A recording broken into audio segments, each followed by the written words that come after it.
how would you term yourself? You just said that you do this for fun, and this being the world of flesh and blood. Yeah. In terms of, I'd say there's three primary umbrellas that somebody could hang out under. One is an investor, one's a collector.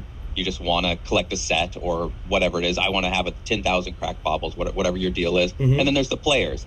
And I'd say most people that I've run into, at least in Flesh and Blood and Magic and other things, are some combination of those things. I mean, it's hard to be a player and not have any cards. So at the very least, you have collected enough cards to play a deck. Absolutely.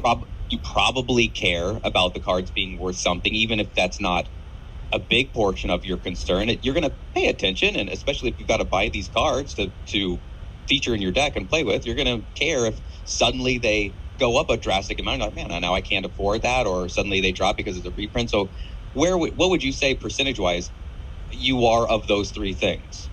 Wow. Roughly. That's just such an amazing question. We're starting, wow, right in the hot seat.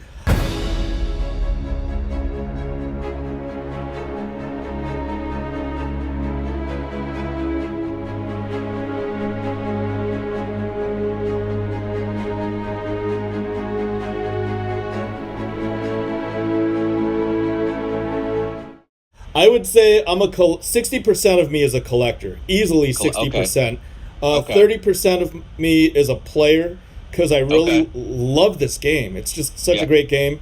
And the smallest part is an investor, but I even hesitate to say invest because investing means you're coming in and trying to make more money. Like, I don't go into anything trying to lose money, but I did not find Flesh and Blood like, wow, this is the next get-rich-quick scheme. I mean, there's something called a job, and you're supposed to focus on that to handle that concern most of the time, right? So I have many jobs. I have more jobs than I actually want.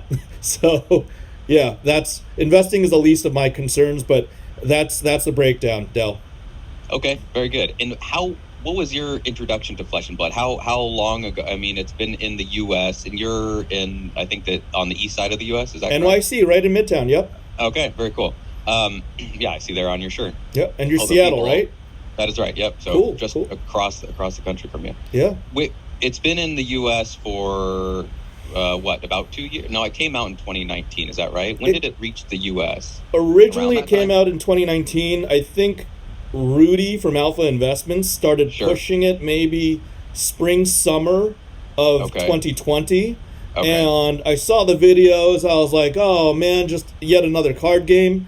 And then I had some buddies that were in some of those shadowy collector groups. They were like, hey, Saint, you've got to try this game. You really, really, really have to try this game. And I was like, whatever. It's probably just another, flash in the pan, another flavor of the month. And that wasn't the case. I guess we're both very pleased that indeed wasn't the case. And that was about October. It got big for me in October, and then October to December, I just opened...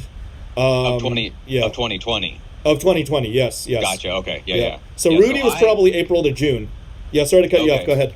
No, I was just going to say, my first exposure was also that Rudy video. I think he's opening a box and talking about an Iris starter deck. And so I went on eBay to see how much are these cards, because it looks interesting. The art caught my eye. I was like, well, that's good quality art. Like it seems solid. The card construction. I mean, I'm going off of a video here that the guy's holding the cards, but they didn't look flimsy. They didn't have some sort of strange shape to them, like I've seen some certain cards where it's just a square. Something's like, okay, where do you even get sleeves for those cards? Yeah.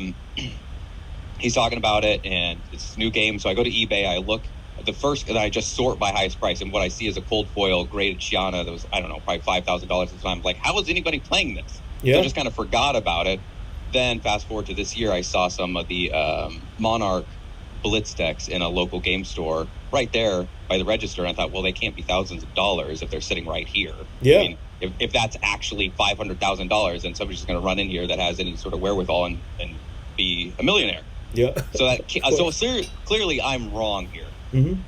Fast forward to a casual night, played some games, and I thought, this reminds me of WoW TCG. Okay. When I played that. And I didn't play a lot of that, and I certainly didn't play it competitively, but the number one thing that I liked about that game was you couldn't be mana screwed. And I never played Magic competitively. I played it, Friday Night Magics and with friends F&Ms. and stuff. Yeah. Yeah, exactly. Nothing higher level than that. And the biggest thing that sold me on Flesh and Blood was sitting down across from my wife, and after the match, not being at each other's throats, because we were both fighting each other plus variants. Mm-hmm. So it's interesting how well of a designed game it is. Is that your experience as well, that after a match you're thinking over what things you could have done differently, as opposed to, boy, it sure would have been nice to draw that card I needed? Yeah, I don't get that, boy, it should have been nice if XYZ happened.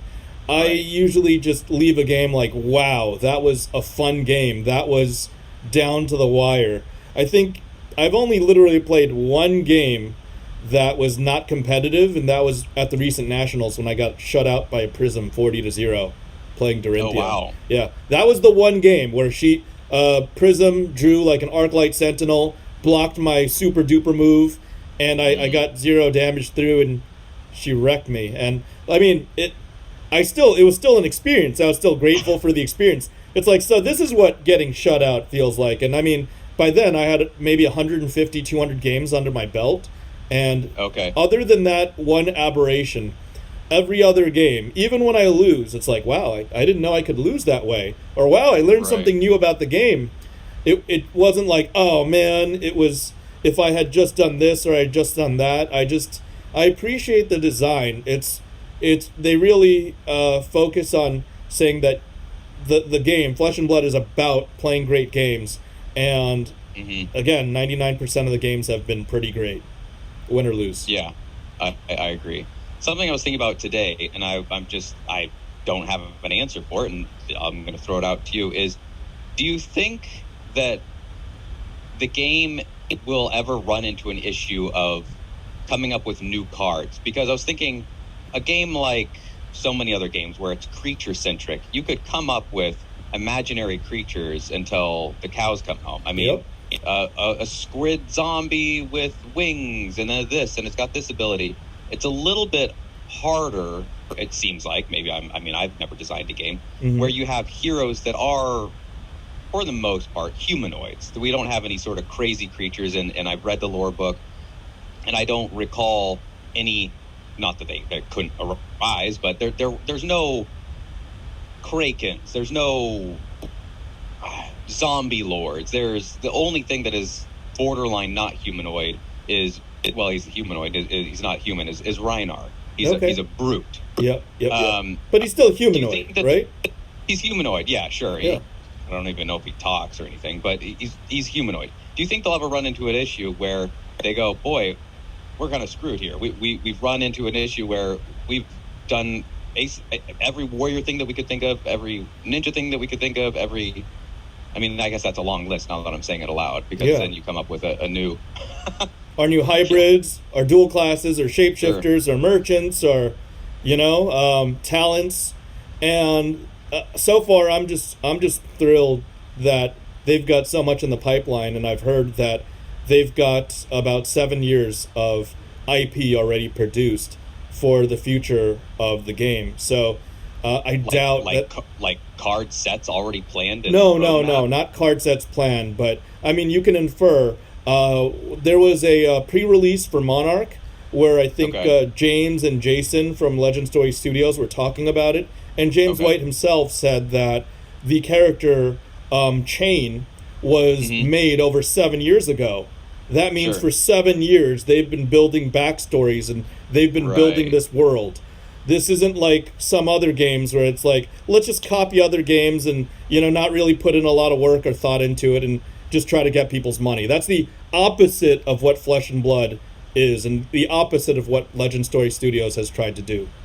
Yeah, from my understanding is they're really focusing, like you do need collectors, you do need some sort of the evil investors to a degree, because they are going to spend a lot of money, a lot more than a kid that goes in and buys a single pack or something. But it does seem like if you can get that player base there, and you need a good game for that, you got to have a game. If you can get that player base, that is going to be the skeleton on which you can build this, whatever, a monstrosity, some sort of behemoth that will then just carry itself forward. You're absolutely right. Yep. Organized play. That's the infrastructure, the foundation of a good competitive game. If anything, I would say this past organized play season was almost too successful in the eyes of other, trading card games. They're like, whoa, what did Flesh and Blood just do that? Like, I thought nobody played the game. I thought that was, the meme. And then, they start out with Las Vegas for the first calling, over 1,000 players there. The two middle ones were a little smaller, but still over 50% of what Las Vegas showed, like 500 to 800 people. And then the Nationals in Orlando, I was just there. That was like another 1,000 people as well, 1,000-person event, and it was great. It was great. Wow. Now this is something were people coming to that national event from around the world, or is the U.S. national? Do you have to be from the U.S.? And if you go to the Polish national, do you have to be from Poland, and so on and so forth? I believe to compete at the actual nationals, you need to win a nationals invite in the U.S. See. But that makes sense. Like, for example, Matt Rogers, the New Zealand champion, Matt Rogers was at the nationals, kicking butts at the calling and playing side events and having a bunch of fun. And he's from New Zealand, so I guess it's everybody's game. Other than that one event, there were probably about 45 to 60 other side events during that weekend. So it was great. It was such a good experience. Yeah, I'm hoping one comes to the Pacific Northwest. Who's your favorite hero these days, or who do you like playing, or do you have one, or is there a few? My favorite hero has always been Dorinthia since I started picking up the game and playing it. But I came to the realization at the Nationals that she's functionally unplayable as of this moment. So I could say we're on a little bit of a break. It's a little rocky between Dory and I. And do you typically play CC or Blitz, or as a mix? Play mix, and I play some limited as well. I enjoy I enjoy playing games, and this kind of, I try not to take it too seriously, and I try not to be too hardcore about anything. I'm just happy to take time out of the office and sit across from somebody that's as enthusiastic about the game as I am. So you got in back in the very early days. Welcome to Wraith was probably I'm guessing, the first set that you played with. Is that accurate? Welcome to Wraith was the first set I played with, but Crucible of War was already on the shelves and was already trending up. It was, call it the latest part of October, like the last week of October of 2020. I just heard about it. And then even by then, Crucible was up to 120, then approaching 150. And then I had to think about it, like, do I really want to try this game? And then I did. I was like, okay, twist my arm, why don't you?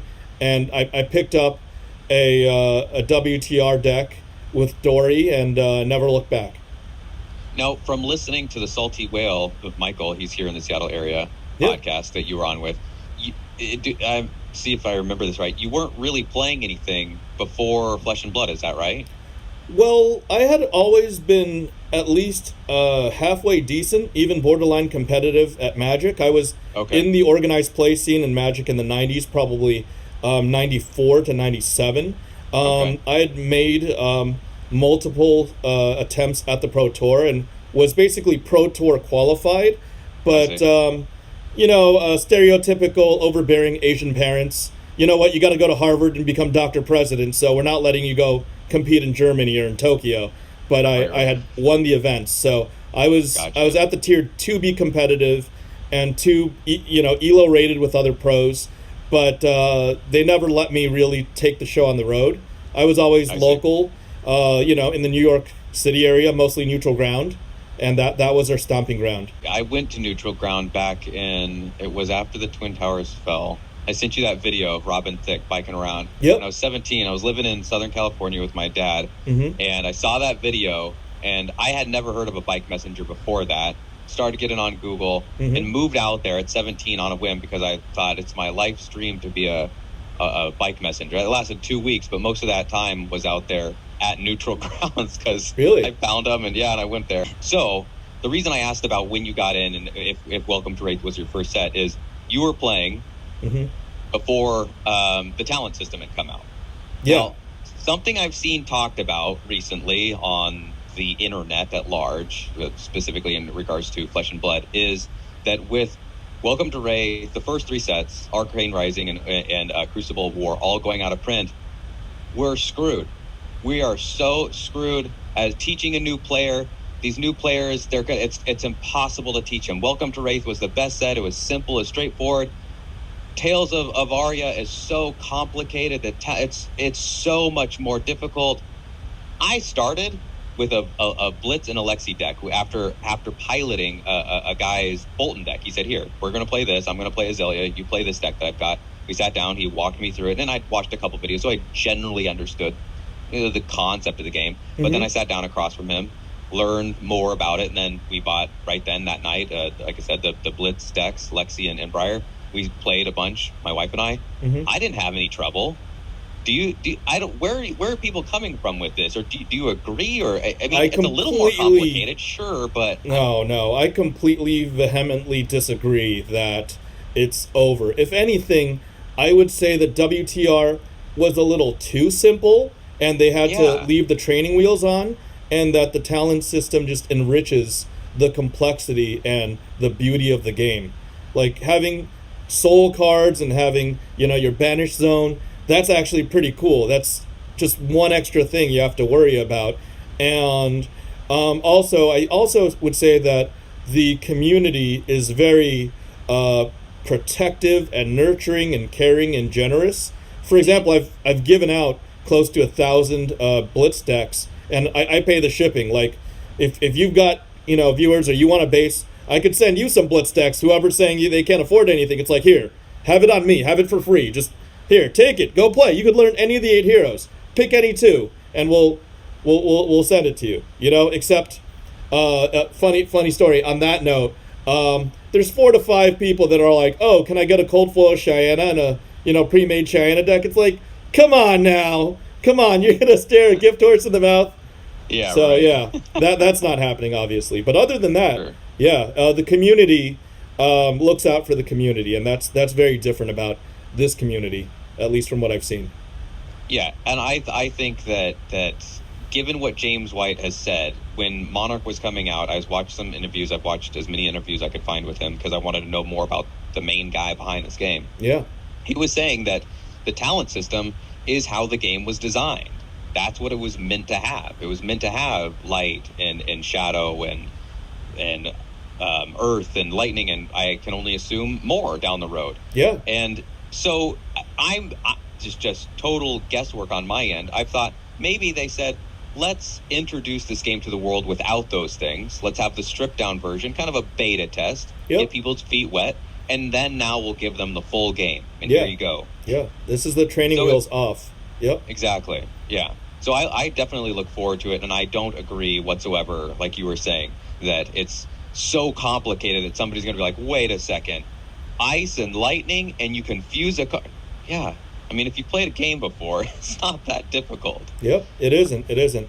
But granted, you probably have to play a solid 3 to 5 games to really, really get it. But, sure. I mean, if you're not going to put in those 4 hours to learn that much about the game, then are you really that serious about adopting this new hobby, right? Right, yeah. Yeah, I mean, and that's true of pretty much any game that I've played. You play, like I've played a ton of Kasai. That's I play a lot of Blitz with my wife because they're straightforward games, and I really like Kasai because she's similar to Dory, but I like the shenanigans that she can do with the copper and the 3-second sword swing. She's just cool. I think she's a neat hero. Yeah.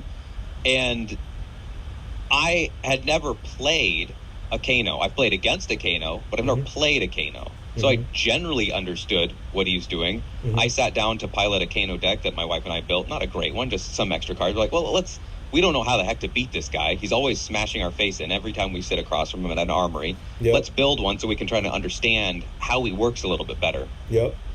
Well, sitting down behind him for the first time was like playing Flesh and Blood again for the first time. It's this whole new thing. I'm looking at cards that I've been on the receiving end of, and I have no idea which order to play them. I'm sitting there and trying to figure this all out.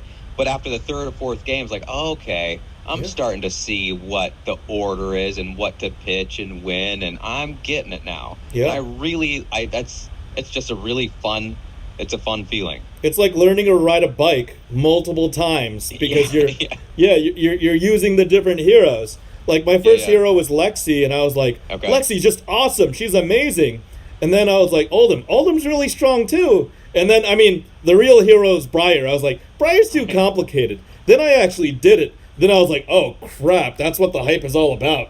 I get it now. She can combo anything. It can be a complete mix, and she'll figure out a way to wreck you. Unless you've got all non-action cards, but that's a different story. That's a different story prior. Yeah, that was basically the experience that I had at the Armory on Friday that I went to. A guy, they were giving out the Briar play mat, so it was kind of the Armory kit.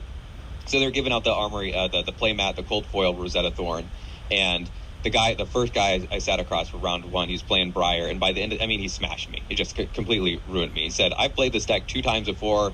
He's like, I'm not really sure what I'm doing. And he's like, this deck plays itself. A little bit of feels bad being on the receiving end, right? He's even apologized. He's like, I'm sorry, man. This just feels awful to do this to you. Yeah. Is there a hero that you would like to have? Is there some sort of dream hero or a dream class or either one? Maybe I don't know. Oh, hell yeah. You shouldn't have. Nobody's ever asked me that question, but right off the bat, I would love a full support class hero, like a healer. Because if you get a healer, that opens up PvE, and then it's over. That's the end. The end of every other card game, like, ever made. The moment they go PvE, and you saw how I don't know if you watched my interview with James White, but I pulled it out of him, and he confirmed it. And if somebody like James is going to say that you're going to do PvE, then it's definitely going to happen. And I've got like a background in playing all sorts of like JRPGs, like Japanese RPGs, and I saw it happening in Monarch. Other people said they saw it as early as Crucible. And the moment you have a party and you have raids and the judges become the dungeon master, that's the end of all other playable games, because like we're having fun kicking each other's asses, but to like group together and like accomplish a unified goal and get rewarded for it, that's gonna be beautiful. It's gonna like blow Dungeons and Dragons out of the water. I played plenty of D&D campaigns as well back in my teen years. I'm gonna see if I can get you even more excited, because they already have built in with the app that I use every time that I go to an armory, where you are seeing what table you go to. It tracks your experience. They can make it where you have experience as this official experience, where you're a level 1 warrior, a level 1 cleric, level 1 bard. And then after you go to an official event and you're checked in, you're all, there you go, you type in, purple rhinoceros or whatever it is to check in to the event, and you're set up, you beat the boss or the mini boss, you get some experience, and you get to use that equipment. You could use it. You can do whatever you want when you're at home. You could practice. I can imagine my wife and I like, okay, how are we going to beat, what tools do we need to beat this thing? Because it's going to be next week that we're going to fight the wyvern boss in the lair of the whatever. And so we're going to go there and we're going to play and we're going to practice. You're on webcams, maybe. I mean, I think they've got it set up where just a couple little things, and it's to the moon, like you said, with explosion and what people want to do and build their decks and their characters and help each other. I mean, a cleric or a healer, a support class that'd be so cool. And Del, what about you? What about can you share with the viewers your journey yourself, just in general, even before, and your channel? So my wife and I started this channel, the Peranine channel, when we were in Michigan. So I met her. I was born in Colorado, bounced around between Arizona, California, parents splitting up, and so I was between multiple states. Ended up in Michigan for a little bit. Before then, I ended up in Seattle back in 2010. January 2010, moved to Seattle. Met my wife working at Whole Foods. And then on a whim, we decided to move across country all the way to the middle of Maine, so north of you there. To try and work at a small US-based company. That didn't work out, so we moved to Michigan. And while in Michigan, we picked, which is a thriving community of TCGs, but primarily Magic. They've got some huge stores out there with massive communities. Yep. Started going to a small little shop called Time Traveler, where it's like stepping back in time. And honestly, it's like it's got stuff hanging over, and it's a neat little shop. But we played there weekly, their Friday Night Magic deal, and we really got into playing Magic. And like I said earlier, we got many fights just about things because I'm very competitive. She's not so much, but I was like, if I'm going to play, I want you to be the best opponent that you can possibly be. So I was really harsh, probably too much so. I get that. Trying to get her to be, no, you need to play this before that. And While in Michigan, that's where I was going. We started a YouTube channel thinking, we'll talk about Magic. Well, we thought that my wife being the face of it would be a good move. Female, attractive lady talking about Magic. People are going to like that, right? Yep. She doesn't like talking, so that doesn't really work. Yep. So the videos never really took off. We got I think up to 900 subscribers, just scrimping and just spreading our content around where we could. It was barely moving. That's after like a year and a half, just hardly going anywhere. No, it was more like 2 years of it just stopped at 900 subscribers. And then I don't know what it was, but on a whim, I decided to read a Warhammer story. They were doing this event where they were releasing new products, Warhammer 40K. Yeah, of course. They were putting stories out on their website, and I thought, I'll read these. I think it was because somebody at work had said, hey, you've got a halfway decent voice. Have you ever thought about doing audio work? No. And so I thought, well, I'll read one of these. It was a terrible setup. I didn't know anything of what I was doing about narration. If I go back and listen to one of those, they're atrocious. But I did that, and because of the fandom that people have for that world and that universe, the lore, I suddenly got 300 views on videos on a channel where the most we'd ever had was like 15 or 20 views. So more than 10 times that. Oh my goodness, people like this. Let's follow that thread. So I start narrating these stories as they come out. They were posting them each week on the Warhammer thing. Then I started reading some more of their stories. Admittedly, I was reading things that is IP protected. I knew that. And so did everybody else doing this. Well, come summer of 2020, Games Workshop comes out with the most draconian IP guidelines Disney has friendlier IP guidelines than them.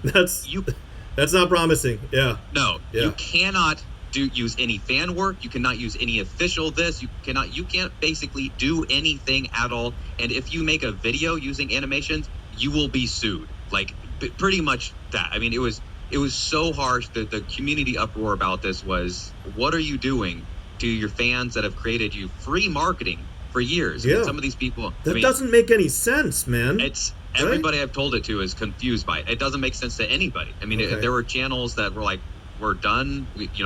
This was a thing that I did for either a full-time job or a job. Now I can't. I don't know how I'm going to feed my family now. Like, what is going on? Why are you doing this to us? Well, at that point I said, I'm done. No more. I'm not doing any more Warhammer stuff. If everybody leaves our channel, that's fine. I think most people are here because they like the storytelling. At the time, I was about 50 chapters into a written thing. I write as well. Okay. So I was writing and reading my own Warhammer 40K story. I finished writing that story just today, as a matter of fact. At 11:07 this morning, I wrote the final words to that. Congratulations. Thank you. And I think February, because I release 2 chapters every week, so the final chapter will come out on, I looked at it as February, the first week of February. Okay. And so we gained about 5,000-6,000 subscribers just because of people liking the Warhammer 40K lore. But now we're going to transition into doing flesh and blood stuff. We're going to talk about flesh and blood, our journey with it, do some gameplay. I read the entire lore book that they sent out to people. They need more. They need more. Yeah. That was about a 4-hour project, all said and done. On my end, it was probably about 30 hours of work, but that's up there. I asked. They responded right away, which is not something that Games Workshop never once did. They never responded to me anything that I asked them. That was I don't know what their name, but they responded. I think it was like within 24 hours. I said, hey, I just want to make sure this is cool, and they said, yep. And they sent me a link to the copyright stuff. Like, you're totally in the clear. How about it? You can even monetize. It's the complete opposite of Games Workshop. So, yeah, my experience thus far with this game, with the people, with the company itself, the very little interaction I had has been nothing but positive, and so much so that it surprises me. It's like, wow, because there is good in humanity still. They're really all good people, and they really love this game, and they love the community. I think I just spoke to another content creator today. He was telling me that he made a 7-minute piece. He was sub 1,000 users, and James White himself reached out to him and wrote like a full-on email thanking him for talking about the reason why Flesh and Blood exists. And he's like, hey, you hit the nail right on the head. And there's, Richard Garfield was never going to write any content creator anything thanking them for a 7-minute video, and I doubt the CEO of Games Workshop has ever written an email to a fan, right? Right. No, what I've gotten from listening to, I've got to go back and watch the rest. I thought I'd watched, maybe I just only watched the first part of the interview with James. Maybe, yeah. But everything that I've gotten when I hear him talk is, a genuine guy that really, really cares about this game. Yeah. I mean, he seems like he wants this to be a thing. I mean, when I hear him talk about the years that he put into it and how he got into games and how he's a large reason for there to be organized play of Versus and Magic in New Zealand, I can only assume that he had dozens, if not thousands, of conversations about what do you like about this game and what would we do if we had our own game and what do we dislike. And I don't see, when I see people talking, I don't agree when I see people saying like, oh, Flesh and Blood they're in it for the profit. Well, they're in it for profit as any company, sure, but I don't get the mentality that they're in it for a quick profit. They've got a goal of X million dollars, and once they hit that, shut the doors, close it down. We're just going to go sip cocktails on the beach for the rest of our days. And then what do you do? You get bored after 2 weeks of that. For sure. That's definitely not what they're in it for.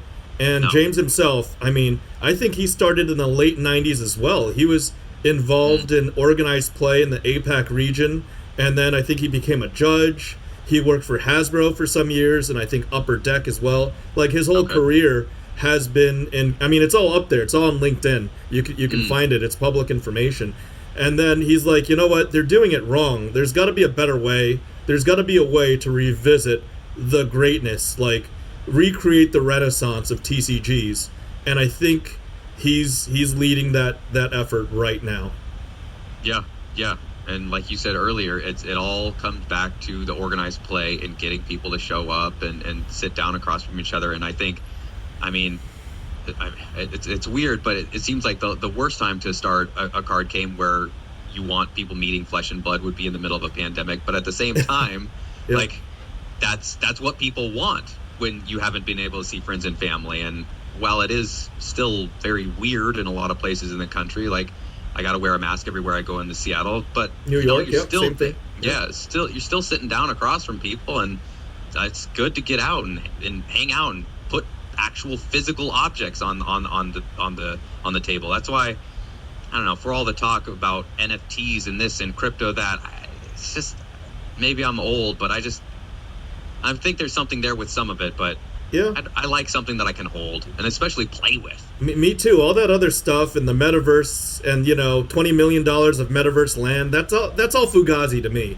I might have to diversify one day, but yeah, nothing beats having an actual conversation face to face, exchanging a couple of blows, beating each other up in a card game, and then shaking each other's hands afterwards, right? Right. Yeah, absolutely. Where do you fall in the spectrum, Del, in terms of the three, player, collector, investor? What's your breakdown? What are your goals?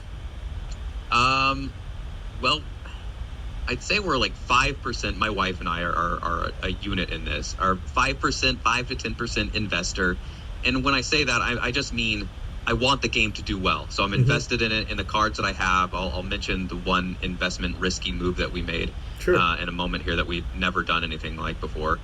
And then we're definitely players first and foremost. So that's probably about 60% of it. Okay. And then the rest would be collectors. So we don't have any sort of crazy cold foils. We've got a New Horizon. We don't have, our entire collection is probably worth, if I were to put everything up on TCG Player, somewhere in the range of, I'd say about $6,000 or $7,000. So not crazy. There's nothing crazy in there. Okay.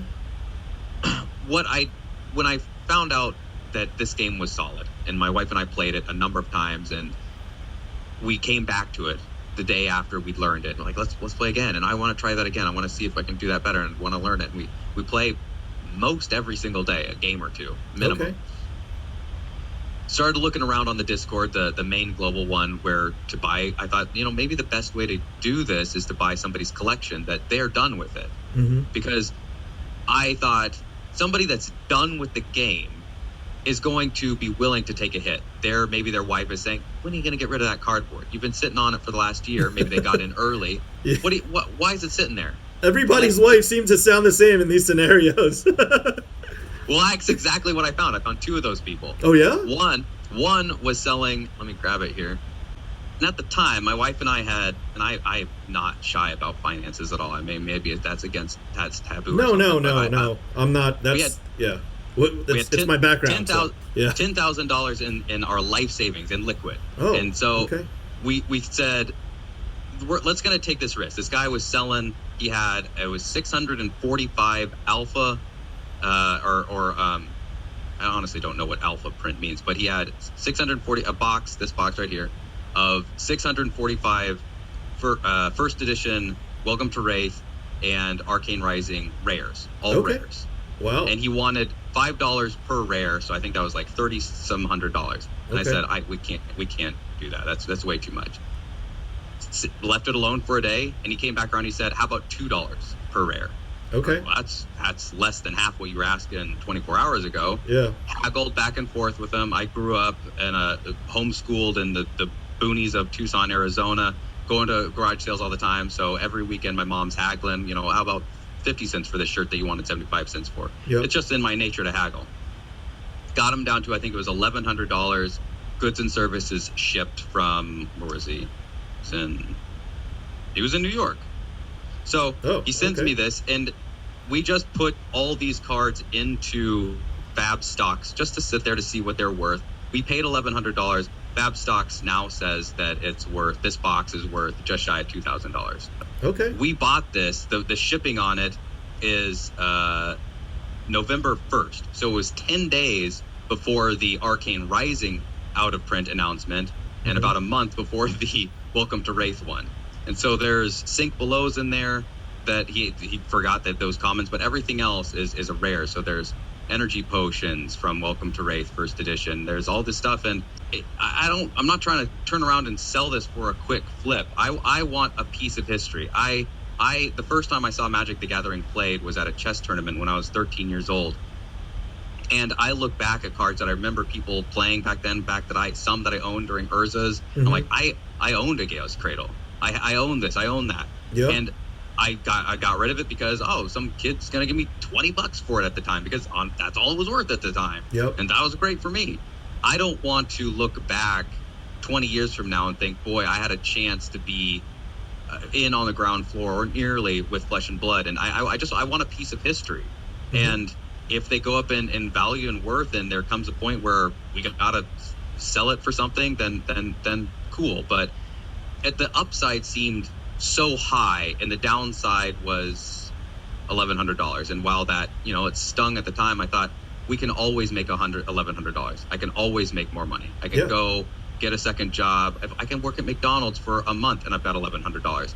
I can't work at McDonald's for a month, if it came to it, and get that box again. This opportunity, things like this will never come by again. That's such a great outlook, man. It really is. You're absolutely correct. And the umbrella that I put all of this under is worst case scenario. Worst case scenario is I've got some good memories. And if that's the worst case scenario, that's pretty damn good. Yeah. I've got plenty of friends that I've made from this game, lots of good times, some laughs, some, struggle moments, but it's been something for my wife and I to do. And it's very difficult to put a price on that kind of stuff. If you don't mind, let me ask you something really quick. This is Sure. To your benefit. I think you probably started making content after the content creator promos of I think Tales of Aria. I'm guessing, right? LSS never approached you for these, right? The blue, yellow, and red Herald of Protections?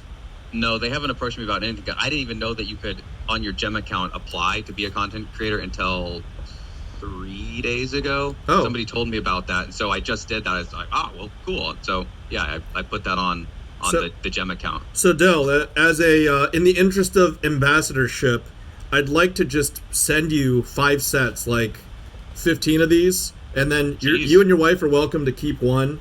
And please just pay it forward, and our 2 or however, not all of them, but just give some of your viewers a herald of protection so I could spread the wealth a little bit. So will do. Yeah, if you don't mind. So yeah, would be glad to do that. I'm also glad just because you're newer, you've got more viewers, you've got a larger base, and it seems that you've got a loyal base.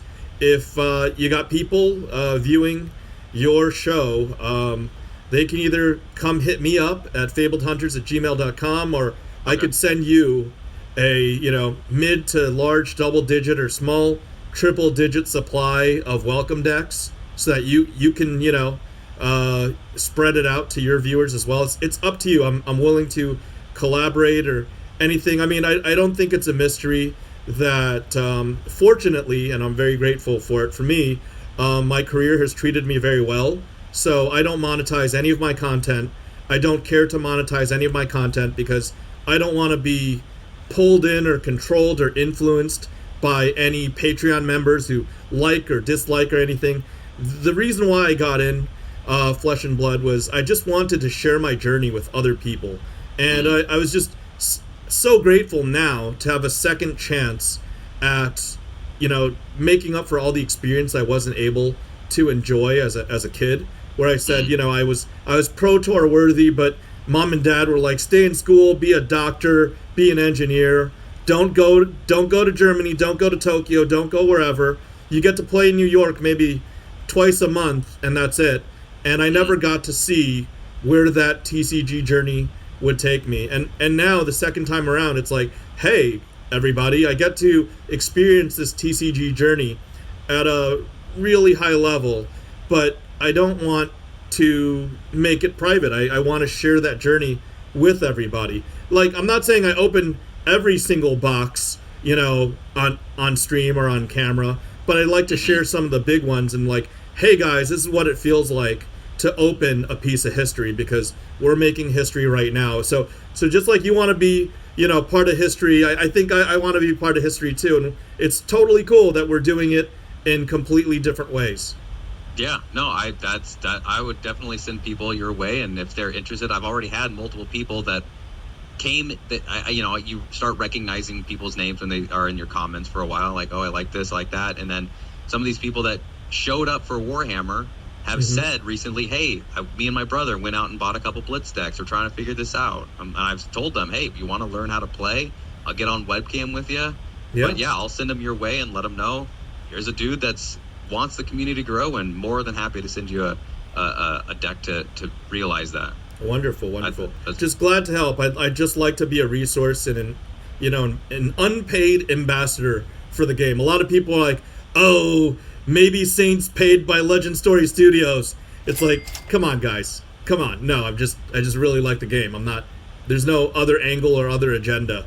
It's just about being passionate about TCGs, and this is bringing back all the nostalgia that other games currently don't have. Other games are, only looking to exploit their followers and their customers for the almighty dollar, whereas this game's really about just growing and about sharing something really special and really beautiful. Yeah, I think with as many times that people get burned by different things, a work or this, of somebody that they cared about, it's understandable that people are skeptical. They're skeptical when it seems like it's just a bunch of good people having a good time. Like, what am I missing here? Yeah. Nothing. Market prices are a little low right now for the liking of some investors, but I don't think that's a bad thing. I think that's actually a good thing, because it gets the flippers and the people that don't actually have long-term faith or loyalty or belief in the game, gets them out. Yeah, I agree. Yep. I don't understand the mentality of, I want to pay peanuts for it and then turn around within 72 hours and sell it for gold bullion. It's like, what world are you living in? What are you talking about? How does that work? No, that's not a healthy financial reality. Even in the cases where it actually happens. It takes a black swan event for it to actually happen. But fortunately and unfortunately, it happened late last year, early this year. Call it between November of last year to April of this year. That 5-month period, there was this weird COVID boom where everybody felt nostalgic about trading card games, and everything just went sky high. Literally, everything went sky high. And I think in May it stopped, and right now, towards the end of the year, it feels like on the macro level, the music's about to stop, honestly. So Magic and Pokemon, all the prices for singles and Seal just jumped, tripled to quintupled within a few days. Yeah. Huh. Yeah. But everybody got spoiled by that. Everybody that was in that spike got spoiled by it. And I'll give you an example. You're familiar with MTG Alpha, right? Yeah, of course. So these are basic lands from MTG Alpha. I acquired these in a collection for probably, I don't know, low double. Let's call it $15 to $20. That's a realistic ballpark. And as of March of this year, and they've held, I think the planes are like $80 to $100, and the islands are like up to $150 a piece. So it's really crazy, but you can't expect those things. I mean, I've been in this game since '94, on and off, but you can't expect that to replicate itself. But everybody's so short-sighted that they were spoiled by that little few-month window, and they were, they expect this to be scalable, which it is not.